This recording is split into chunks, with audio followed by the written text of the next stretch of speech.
Sí, por la autoridad.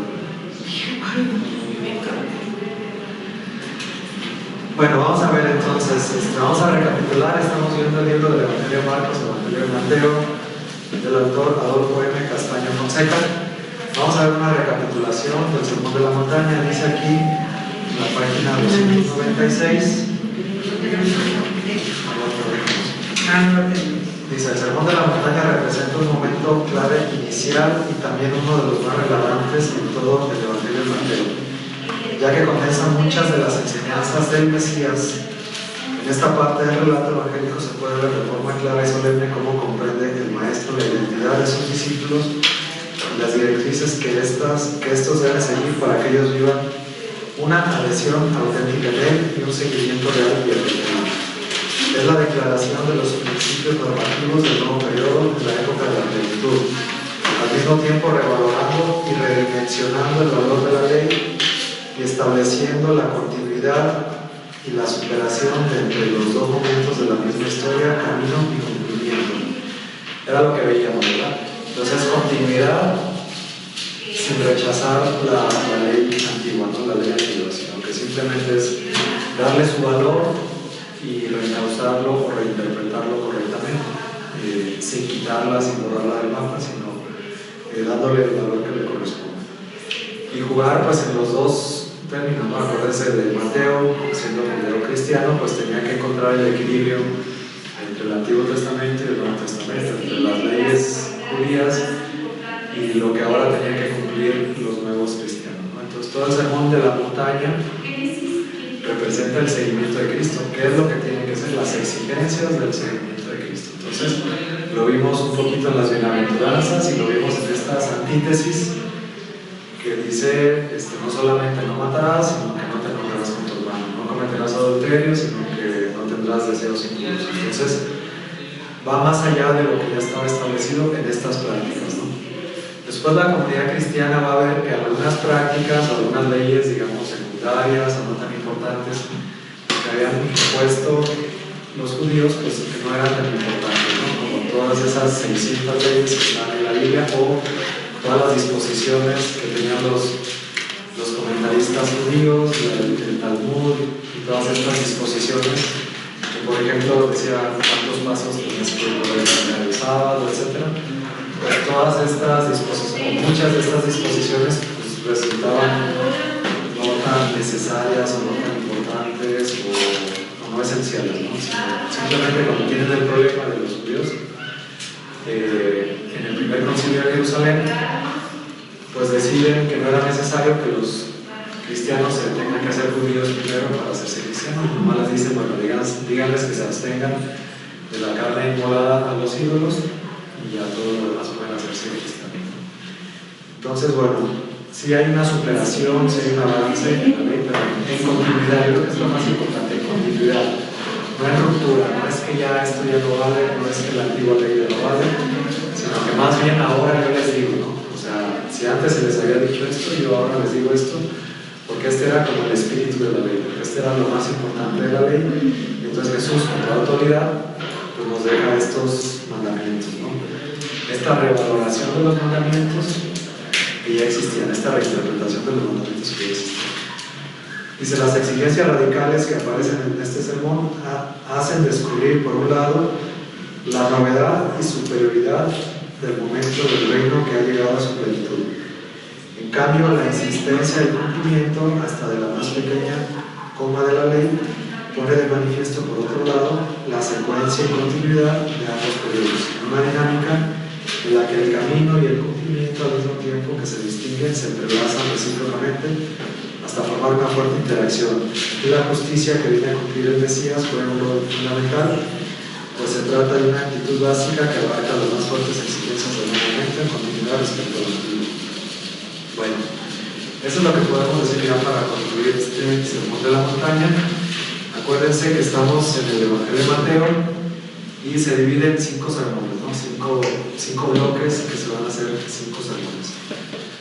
Después del Sermón de la Montaña vamos a tener una serie de milagros, también igual que Marcos, que ya vimos, también viene una serie de milagros que van a estar estructurados ahorita, agrupados siguiente manera. En la siguiente sección vamos a encontrar 10 milagros seguidos, lo que sería el capítulo 8 del 16 al 17, perdón, del 8 al 1, no, del 8 al 9.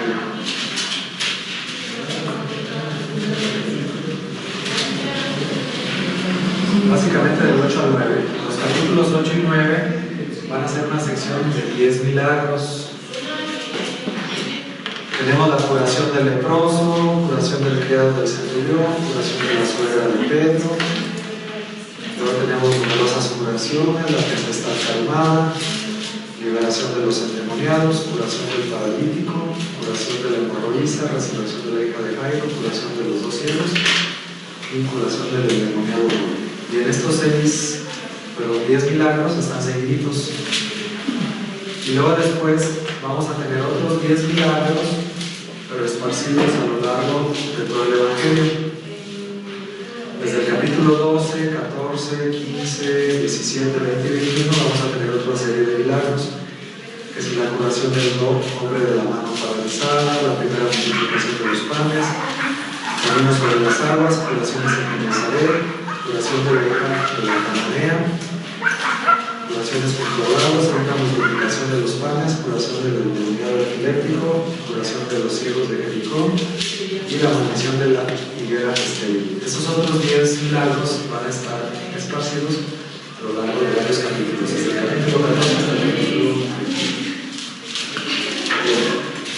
¿Qué podemos?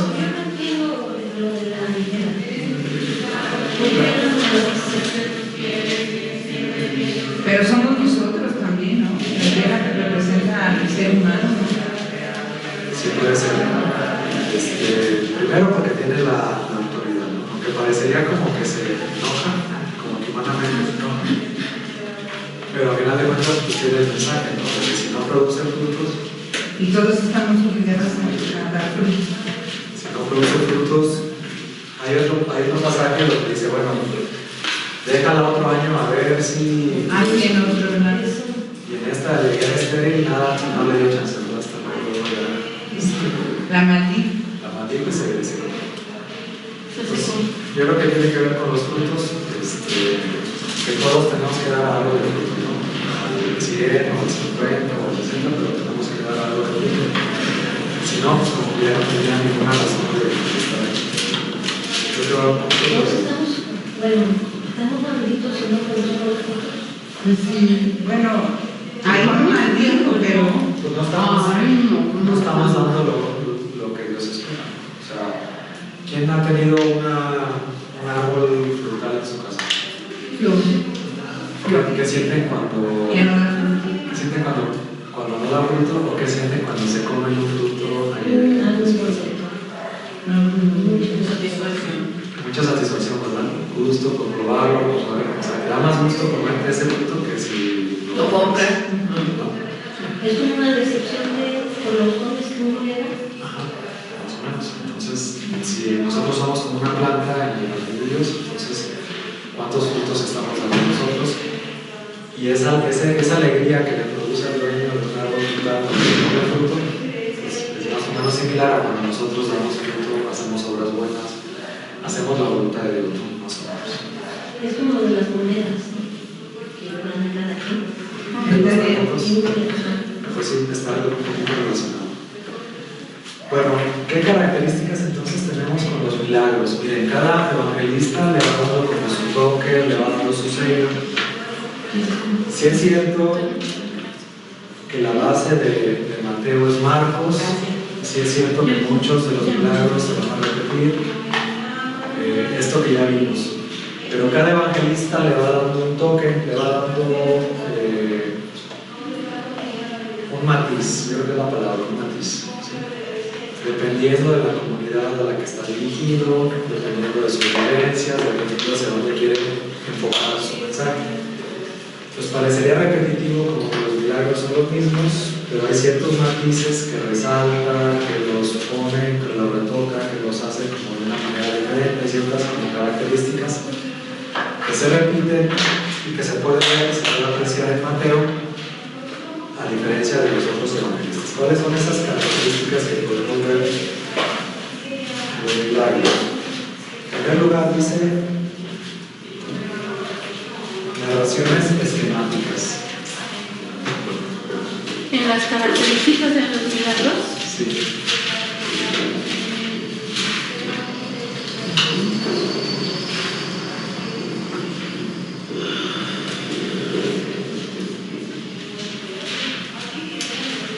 ¿Qué significan narraciones esquemáticas? Bueno, significa que van a ser narraciones cortas, van a ser muy breves,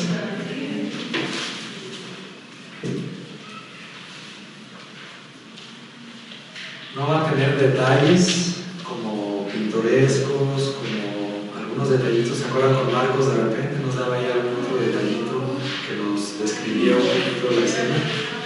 En Mateo no. O sea, en Mateo es muy directo, muy al grano, muy a la esencia de qué es lo que está pasando. Esa es una de las características, son narraciones esquemáticas. Otra es eliminación de personajes y acciones secundarias. Eliminación de personajes y acciones secundarias.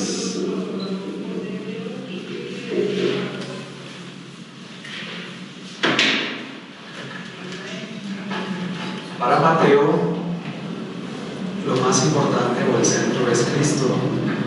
Y en las narraciones o los relatos, muchos personajes que no son tan importantes, que no son tan relevantes, los omite.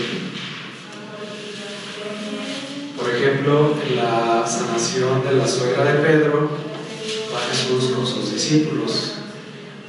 Y entonces, o en algunos personajes, bueno, hay otros relatos, ¿no? Pero entonces la sanación de la suegra de Pedro va con sus discípulos. Y entonces la suegra, después de que se sana, se pone a servirlos a todos. Sin embargo, en Mateo elimina de la narración a los discípulos, o sea, no los menciona. ¿Por qué? Porque para Mateo no es importante, o sea, son personajes secundarios. No es tan importante decir que iban, o sea, que iban más, como que lo reduce al mínimo, ¿no? Y lo mínimo y lo más importante pues es Jesús. Entonces ahí parece como que nada más está Jesús solo con la suegra, y la suegra cuando se cura se pone a servirle nada más a Jesús. ¿Por qué? Porque en la escena no aparecen los otros discípulos, nada más aparece Jesús. Entonces va a eliminar acciones, palabras, situaciones que no considera muy importantes, se le hacen redundantes. Y para Mateo se le hace como que quitan la atención del centro, ¿no? El centro es Cristo. Pues todo lo que robe la atención, lo que sea secundario, que no sea importante, Mateo lo va como depurando, lo va eliminando, va dejando poquitos personajes, poquitas acciones, lo más esencial posible, ¿sí? Dentro del mismo relato. Entonces, aunque sea un mismo relato que narró ya Marcos o que también narra Lucas, Mateo va a tener esa característica, ¿no? de ir reduciendo personajes o situaciones secundarias. Aquí dice acciones secundarias. Si él considera que no son tan importantes, las quita. Todos citan que se levantó a servirle la suegra. Sí, pero él, Mateo dice que se levantó a servirle. ¿A quién? A Cristo. Cristo. Y en los otros evangelios se levantó a servirles. Y estaba enojado porque se había llevado a Pedro. Estaba enojada la Pedro. No, yo creo que estaba enojado Pedro, ¿verdad? Porque lo sacó. ¿Y cómo se llamaba la esposa de Pedro? No se sabe, maestra. No. Bueno, es que las películas no son creíbles. No, pero hay muchas cosas. Bueno, creo entonces. Que aquí o algo así. Ahora, puede tener otro significado ese servirle, ¿no? Puede tener otro significado. Puede ser servirle a Cristo. Porque como que ella no te veía, o sea, como para que ellos siguen. Y luego, o sea, deja todo y se va con él. O sea, de que trabaja con él. Bueno, eso ya es echarle más imaginación. Pero sí, o sea... No, pero sí todos dicen que se levantó a... Sí, o sea, el relato original de Marcos estaba así, servirles, que llega con sus discípulos y les sirven. Pero Mateo, como tiene esta característica que quita personajes secundarios, en este caso los personajes secundarios son los discípulos, pues quita a los discípulos, nada más deja a Cristo. Entonces Cristo va, también hay un gesto diferente en los tres relatos, en uno le toca la mano, en otro se inclina, ¿no? Jesús. Entonces todos esos detalles tienen algún simbolismo, ¿no? Entonces el hecho de que ella se para a servirle a él, seguramente se hizo servidora, se hizo seguidora de Cristo, se hizo cristiana. Tiene un significado que nada más le haya servido a él y no a todos, porque servirle a todos pues es que les dio de comer y así. Pero servir a Cristo es lo mismo que seguirlo, ¿no? Es el seguimiento de Cristo, que puede tener otro significado. Entonces, donde pueda eliminar personajes o intermediarios, como hay un pasaje del milagro del centurión romano en donde a veces hay como otros intermediarios que llegan y le dicen, oye, dice el centurión que si le sanas a su criado, no sé qué. Entonces Mateo quita esos intermediarios, ¿no? O sea, si ve intermediarios, personajes dentro de la narración que no son tan relevantes, los elimina Mateo, ¿sí? No son importantes para él lo más importante es Cristo. Otra característica es la mirada de Jesús como dominio de la situación.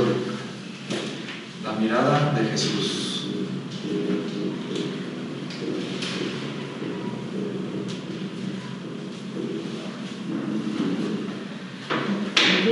Jesús. La mirada de Jesús como dominio de la situación. Es decir, se menciona mucho que Jesús vio, miró, observó. No es simplemente un ver, sino imagínense, bueno, Jesús siendo la segunda persona de la Santísima Trinidad, cómo era su ver, o sea, era dominar toda la situación, conocía las conciencias de las personas, entonces, bueno, pues era dominar toda la situación. Vemos algunos pasajes como, por ejemplo, en el llamado de Mateo, lo vio y le dijo, ven y sígueme, ¿no?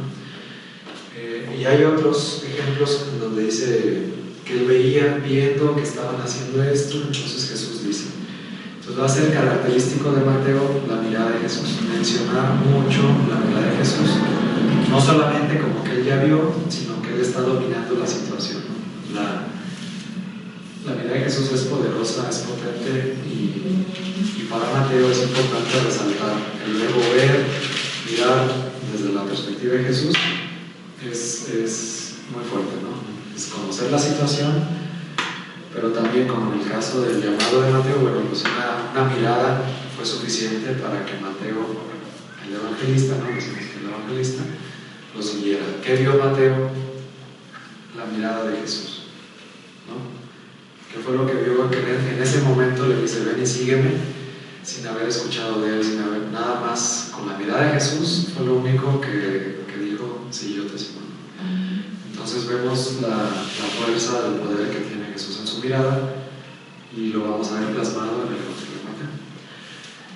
No es que sea exclusivo, pero digamos son rasgos como característicos de Mateo. Si vemos algunos pasajes que dicen que Mateo vio, que Jesús vio, viendo esto, entonces Jesús dijo. Entonces es porque resalta mucho la mirada de Jesús, el poder que tiene la mirada de Jesús. Tenemos otra que dice privilegio del diálogo en el relato del milagro. Perdón, ¿cómo maestro? Privilegio del diálogo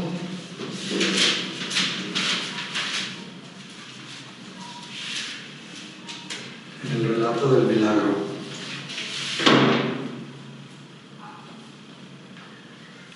En varios pasajes vamos a encontrar este diálogo, en varios pasajes del milagro. Estamos hablando de los milagros, ¿verdad? De la sección de los milagros.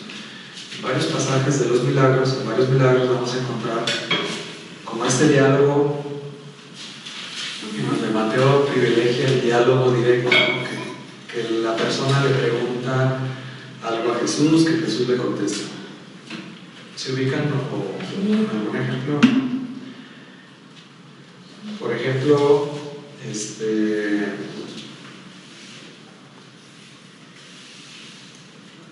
si quieres puedes sanarme, ¿no? Por ejemplo.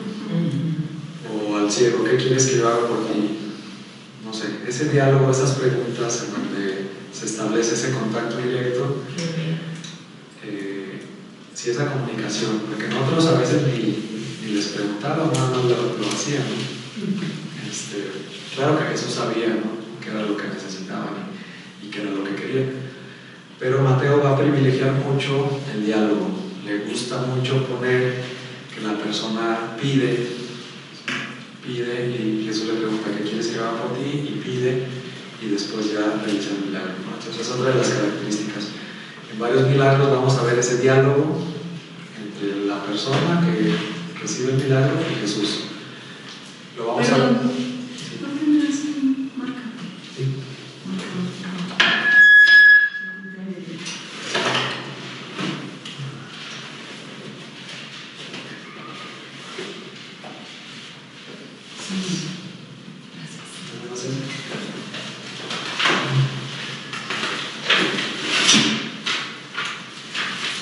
Otra de las características también es la importancia de la fe. La importancia de la fe.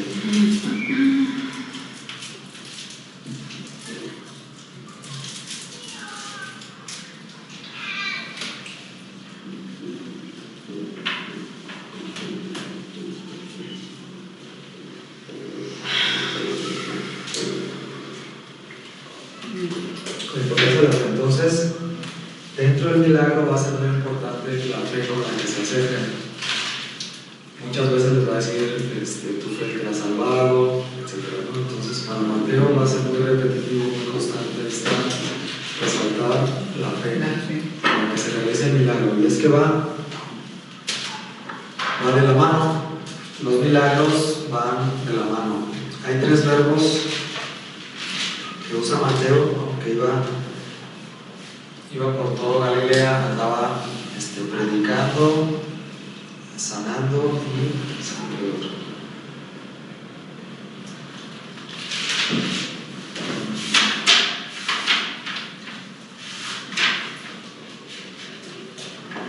A ver si ahorita me acuerdo.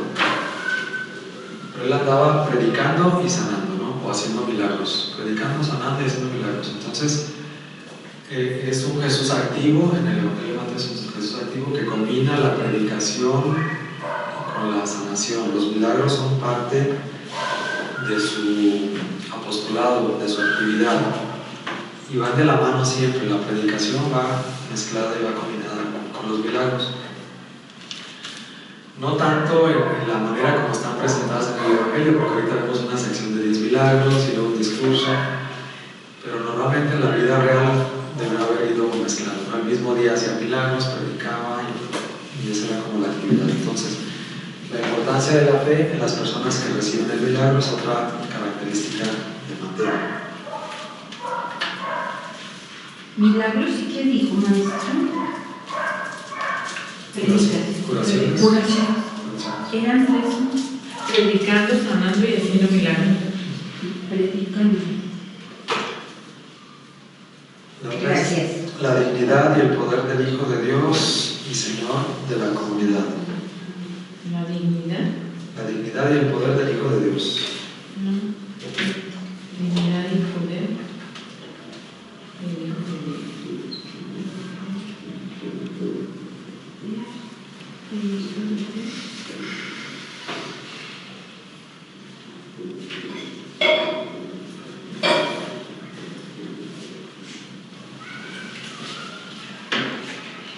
Entonces, constantemente se va a estar resaltando esta parte también, ¿verdad?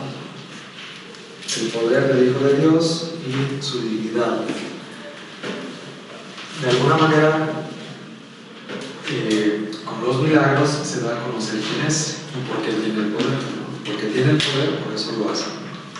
Pero no simplemente como una varita mágica para apantallar a las demás personas, ¿no? Lo hace como una manera de que con sus hechos va a darle fuerza a sus palabras, para que los que estén ahí, si no le creen únicamente por sus palabras, que le crean también por los hechos prodigiosos que está haciendo. Otra de las características es la solidaridad con el sufrimiento humano y la compasión. Bueno, vamos a dejarlo así, la solidaridad con el sufrimiento humano.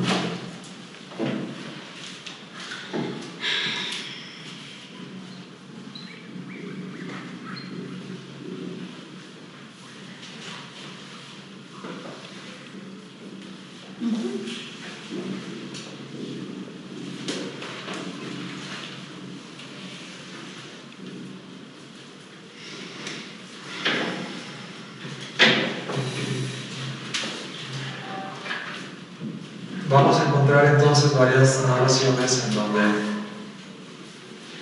se nos habla de que Jesús tuvo compasión de la muchedumbre y entonces realizó tal milagro, ¿no? La multiplicación de los panes, o se compadeció de tal persona. Entonces vamos a ver en varios pasajes, especialmente en el Evangelio de Mateo, esta compasión, ponerse en los pies del otro, sentir esta parte humana de Cristo, de ver la situación de la otra persona, compadecerse de ellos y en base a eso realizar un milagro, ¿no? Como que a veces eso era lo que disparaba los milagros. Por ejemplo, en la multiplicación de los panes se compadece que la gente no tenía que comer, ¿no? Pues es su compasión la que dispara el milagro.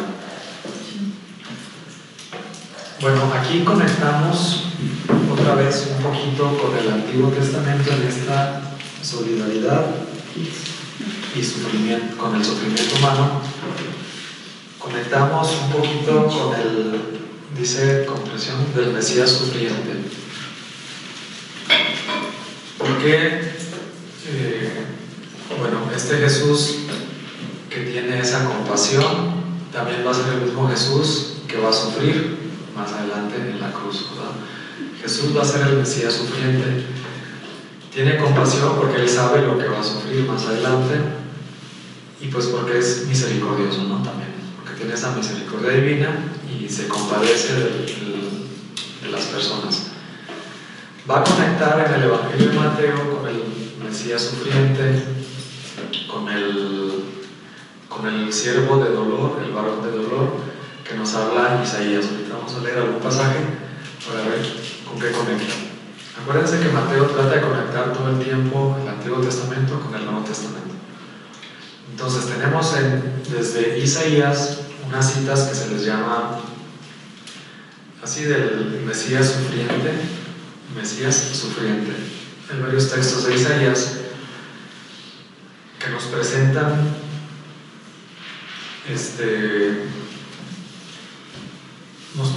un Mesías diferente, porque siempre pensamos que los judíos pensaban que el Mesías iba a ser un guerrero victorioso, que iba a ser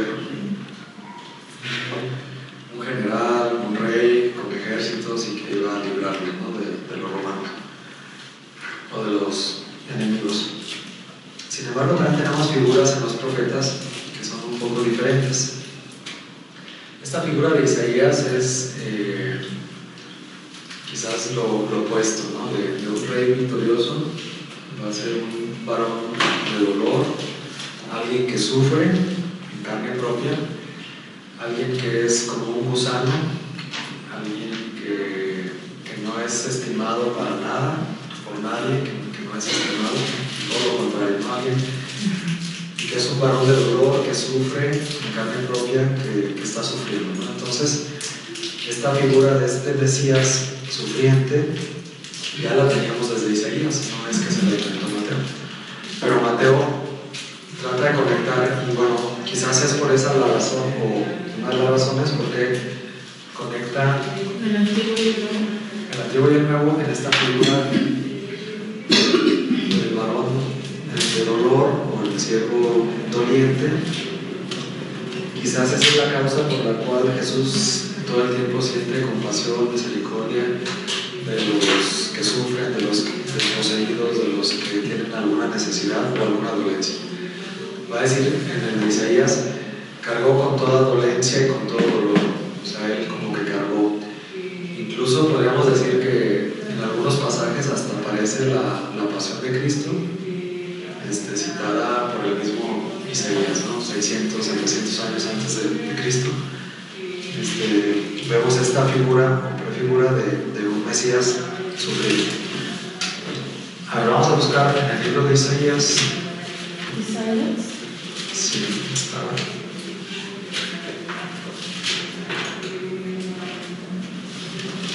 ¿Isaías qué es?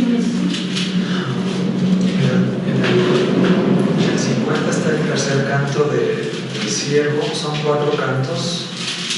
¿Pero en el 50? En el 50 está el tercero, sí.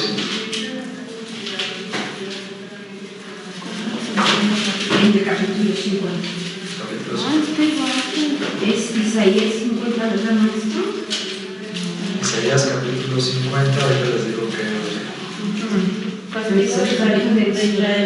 desde el 49 está el segundo canto del siervo. ¿Desde el 49? ¿Del 50? No, desde el 49 capítulo. Capítulo 49. ¿Canto del siervo?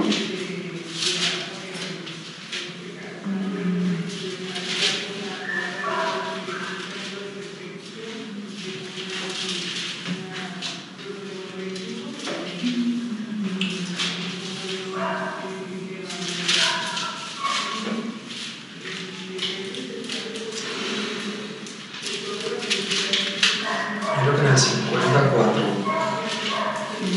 54.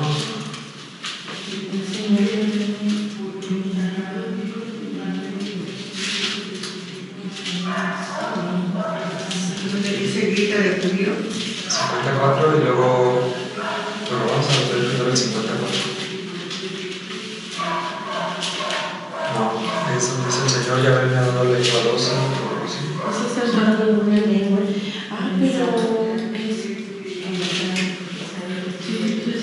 Pero, maestro, ¿qué significa aquí en el dice 40, 42? Tercer canto del siervo, 42, uno más. Ya nos habían dicho eso, pero no me acuerdo. ¿Qué significa eso?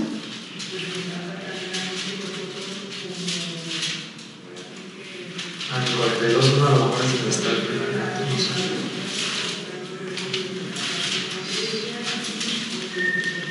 Antes del Sí, en el 40. 42 uno es donde está el primer canto del siervo. Y en el 49 dice el segundo. Antes del 49. Son 4 cánticos. Si quieren anotar las citas, ahorita nada más vamos a leer el 3 y el 4. Pero en el 42 uno está el primer canto del siervo de Yahvé. En el 42, 1.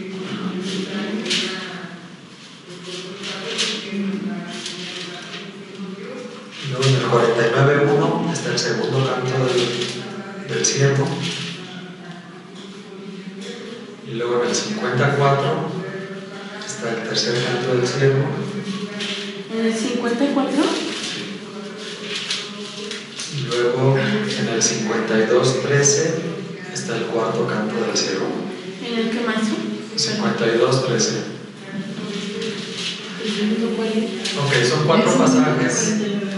Son 4 pasajes que hablan del siervo de Yahvé. Vamos a leer los 3 últimos, que creo que son los más sobresalientes. Los 2 últimos. El tercer canto del Señor. A ver, ¿quién me ayuda a leer? ¿El tercero? El Señor Yahvé me ha dado una lengua avesada, que sabe decir atrenzado palabras de aliento. Muy temprano despierta mi oído, para escuchar como los discípulos. El Señor Yahvé me ha abierto el oído, y yo no me resistí ni me hice atrás. Ofrecí mi espalda a los golpes, mi cara a los que besaba mi valor, y no oculté mi rostro a insultos y salivazos. Pero el Señor Yahvé me ayuda, por eso no sentía los insultos, y ofrecí mi cara como el pedernal, sabiendo que no quedaría defraudado. Cerca está el que me justifica. ¿Quién disputará conmigo? Presentémonos juntos. ¿Quién es mi demandante? Que se llegue a mí. Si el Señor Yahvé me ayuda, ¿quién me podrá condenarme? Todos ellos se gastarán como la ropa, la polilla los irá devorando. Quien de entre vosotros tema a Yahvé, que escuche la voz de su siervo. Quien anda a oscuras sin claridad, que confíe en el nombre de Yahvé y se apoye en su Dios. Si vosotros todos sois brasas y andáis encendiendo teas, id a la lumbre de vuestro fuego, de las brasas que habéis encendido. Esto hasta ahí está. Gracias. Bien, entonces ofrecí mis espaldas a los que me golpeaban. ¿A qué les suena? La pasión, ¿no? Mis mejillas a los que besaban mi barba. Dicen que a lo mejor hay unas pinturas que dicen que a lo mejor le arrancaron un pedazo de barba. Mi rostro norte a los insultos y salivazos. Bien, esta figura ya existía, entonces era el siervo de Yahvé. Que bueno, hay una duda aquí quién era el siervo. Nosotros, a la luz de Cristo, pues luego nos imaginamos a Cristo, ¿verdad? Vamos a ver el cuarto cántico. 52:13. 52:13 en adelante. ¿Yo, maestro? Veréis a mi siervo prosperar, será enaltecido, levantado y ensalzado sobremanera, del mismo modo que muchos quedaron asombrados al verlo, pues tan desfigurado estaba que no parecía un hombre, ni su apariencia era humana. Así se admirará. Muchas naciones ante él cerrarán los reyes de la boca, pues verán lo que nunca les contaron y descubrirán lo que nunca oyeron. ¿Hasta ahí? Continúa. Sí. ¿Quién creyó en nuestra noticia? ¿Quién creyó en nuestra noticia? ¿A quién le fue revelado el brazo poderoso de Yahvé? Creció ante él como un retoño, como raíz en tierra seca. No tenía apariencia ni presencia. Le vimos y carecía de aspecto que pudiésemos estimar.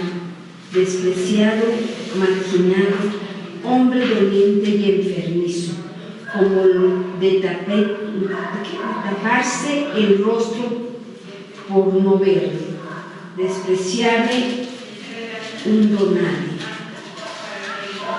Y de hecho cargó con nuestros males y soportó todas nuestras dolencias. Nosotros lo tuvimos por azotado, herido por Dios y humillado, mas fue herido por nuestras faltas, molido en nuestras culpas. Soportó el castigo que nos regenera y fuimos curados con sus heridas. Todos errábamos como ovejas, cada uno marchaba por su camino, y Yahvé descargó sobre él la culpa de todos nosotros. Fue oprimido y humillado, pero él no abrió la boca, como cordero llevado al desnudo, como oveja que va a ser esquilada. Permaneció mudo sin abrir la boca, detenido, sin defensor y sin juicio. ¿Quién se ocupó de su generación? Fue arrancado de la tierra de los vivos, herido por las rebeldías de su pueblo. Pusieron su tumba entre malvados, su sepultura entre malhechores. Por más que no cometió atropellos, ni hubo nunca mentiras en su boca, Yahvé quiso quebrantarlo con males, si se da a sí mismo en expiación. Verá descendencia, alargará sus días, su mano ejecutará el designio de Yahvé. Después de sufrir verá la luz. El justo se saciará de su conocimiento. Mi siervo justificará a muchos, pues las culpas de ellos soportará. Les daré su parte entre los grandes y con poderosos repartirá despojos, pues se entregó indefenso a la muerte y fue tenido por un rebelde, cuando él soportó la culpa de muchos e intercedió por los rebeldes. Muy bien. ¿Sí? Hasta ahí. Entonces este es el cuarto cántico. ¿Sí? ¿Qué podemos rescatar de este texto? Bueno, uno, el parecido, ¿no?, con la pasión, otra vez, un donadie, despreciado, marginado, parecía como gusano, ¿no? Como de taparse el rostro para no verlo. O sea, bueno, pues así estaba Jesús, ¿no?, cuando estaba algo flagelado. Y yo rescataría el 53:4, dice: y con todo eran nuestras dolencias las que él llevaba y nuestros dolores los que soportaba. Creo que esta frase es la que conecta acá con esto, ¿no? Eran nuestras dolencias las que él llevaba. Incluso esta cita, así la vamos a encontrar en Mateo y en algunos otros evangelios. Él soportaba nuestros dolores y nuestras dolencias, algo así dice, ¿no? Entonces él carga no solamente con nuestro pecado, sino con todo nuestro dolor. Entonces él de alguna manera es ese siervo doliente, o este siervo doliente es una prefigura o es una visión del siervo doliente que es Cristo. Cristo es ese Mesías, ese siervo doliente, muy diferente al victorioso, al general guerrero, sino más alguien despreciable, ¿no?, que es acusado, que es despreciado, incluso que es muerto. Y él soporta y carga todas nuestras dolencias, y en todas nuestras dolencias, pues ahí también van todas nuestras enfermedades. Entonces por eso Jesús, esa es una de las posibles razones por las cuales Mateo plasma un Jesús muy misericordioso con las dolencias, con los enfermos, porque él es ese Mesías sufriente, ¿no? Y al final de cuentas, bueno, él sabe que va a sufrir más que ellos, pero siente esa solidaridad de ayudarlos y de compadecerse de ellos desde la misericordia de Dios. Y entonces vemos cómo Mateo conecta con este siervo de Yahvé, que así se le conoce. Este cántico a veces se le llama como el siervo doliente, o siervo de Yahvé, o siervo doliente. Este cuarto ya es el siervo doliente, ¿verdad? Nosotros nada más en el siervo de Yahvé, y aquí ya se presenta como un siervo doliente. Entonces, bueno, ya creo que es la manera de interpretar la Biblia, ¿no?, el Antiguo con el Nuevo Testamento. Cuando decíamos que había quien decía que había que quitar el Antiguo Testamento, pues no, porque el Antiguo Testamento nos da la clave para poder entender el Nuevo. Entonces vemos estas figuras como ya estaban, o sea, incluso muchos siglos antes de que Jesús viniera, ya existía esta figura, nos hablaba, nos prefiguraba a Jesucristo. Y vemos entonces cómo se conecta con este pasaje, más bien con este Jesús que va a sanar estas dolencias, va a sanar nuestras dolencias. En esos ejemplos de esas personas que son sanadas, pues Jesús también carga nuestro dolor. Si lo aplicamos a nuestros tiempos, también carga nuestro dolor, carga nuestras dolencias, carga nuestras enfermedades. Él carga con todo, no solamente con nuestro pecado, ¿no?, sino que Él carga con todo. Entonces ese Mesías sufriente que viene a darnos pues la esperanza, ¿no?, porque sabemos que es el Hijo de Dios, y bueno, pues también sabemos que resucitó. No solamente que sufrió, sino que resucitó. Y si Jesús resucitó, pues nos tiene preparada la vida eterna también a nosotros. Esa es nuestra esperanza. Entonces, bueno, aquí vemos cómo Mateo siempre va a estar conectando el Antiguo y el Nuevo Testamento, siempre lo va a estar conectando con el Antiguo.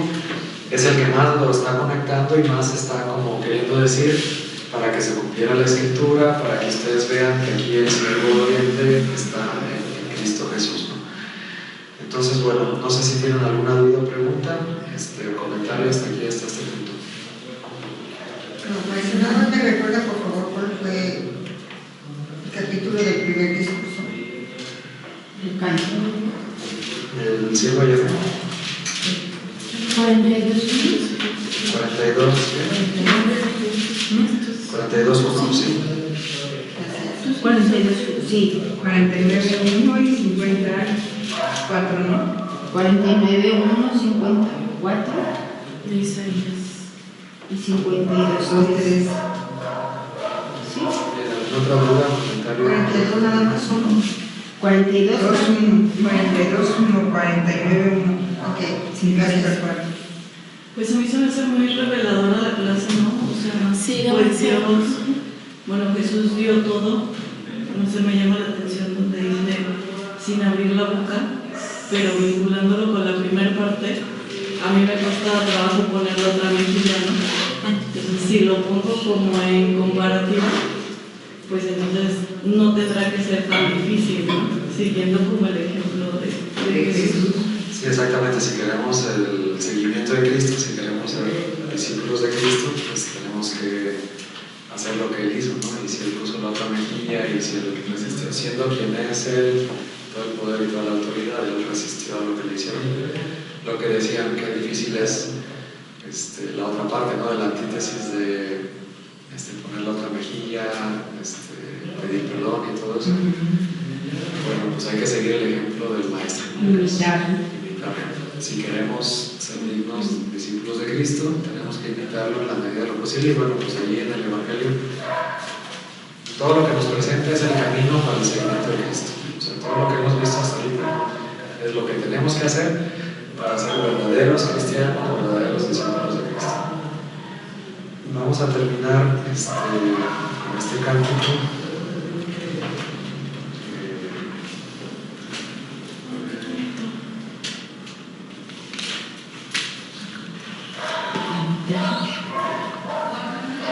Esta es una hermana que se llama Inés de Jesús.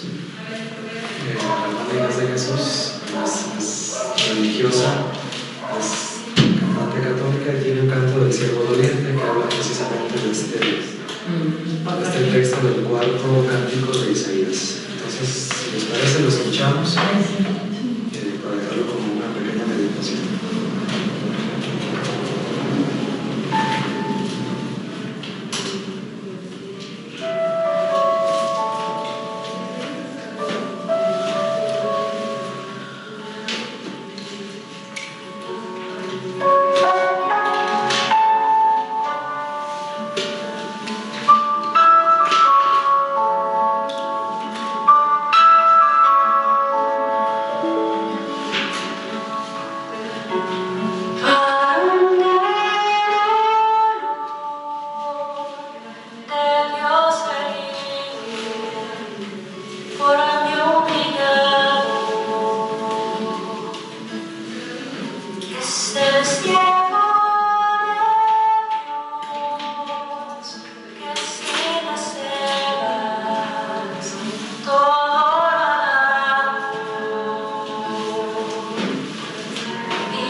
Nos ponemos en presencia del Señor.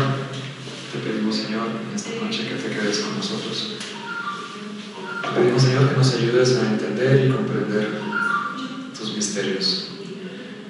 Te pedimos, Señor, que nos ayudes a entender cómo tú te ofreciste en la cruz por cada uno de nosotros.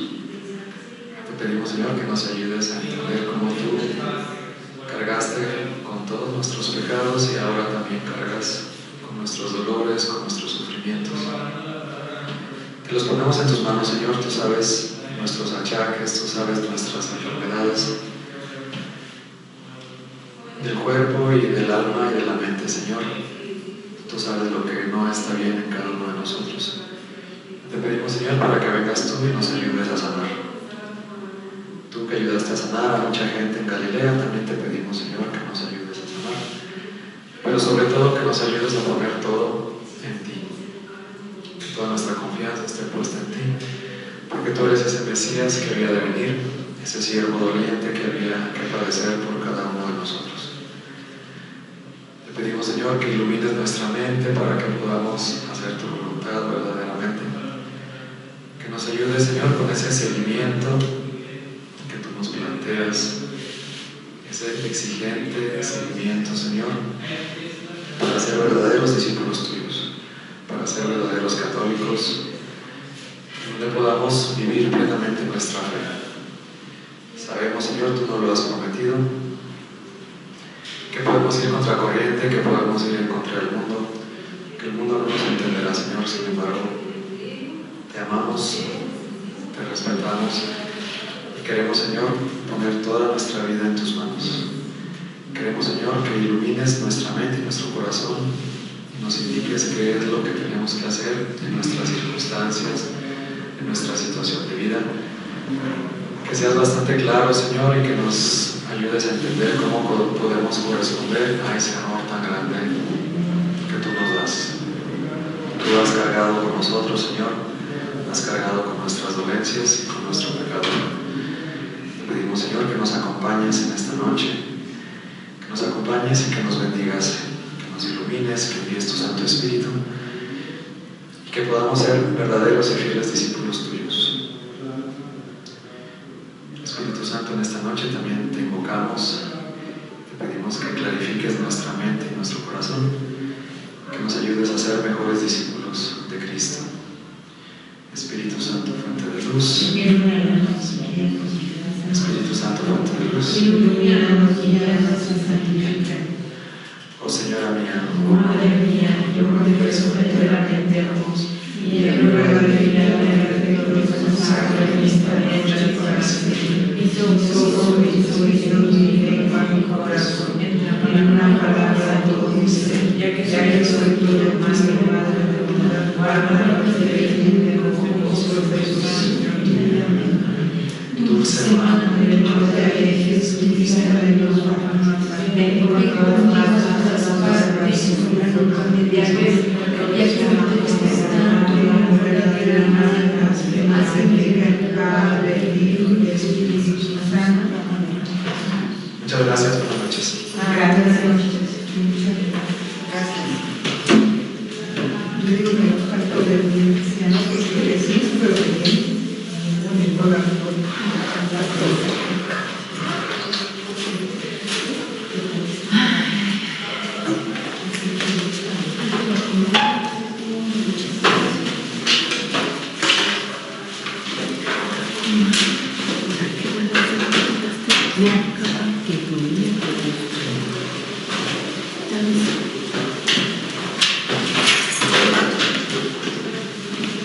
Dios es un sacrificio.